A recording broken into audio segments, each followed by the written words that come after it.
السلام عليكم ورحمة الله وبركاته. أهلا وسهلا بحضراتكم معايا. النهاردة هعمل لكم طريقة عمل الحلبسة أو حمص الشام بطريقة سهلة جدا جدا وبسيطة، والطعم خطير وخرافي جدا. طبعا معايا حمص نقعته ليلة سليمة في مية سخنة لحد ما بقى قوامه وكده. وطبعا معايا الخلطة بتاعتي اللي هحطها معاها تغلي معاه طماطم، بصل، توم، ورق لورا. احط عليهم ميه سخنه مغليه واحطها على النار بقى لحد ما تغلي معايا. تمام. طريقه سهله جدا وبسيطه، مش هتاخد معايا اي وقت. حطيتها على البوتاجاز كده لحد ما تغلي معايا بالطريقه ديت.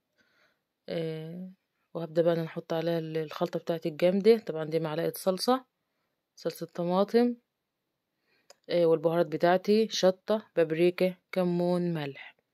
احطها عليها بقى كده واقلبها، واستنى بقى اعمل بقى اختبار السوا بتاعي.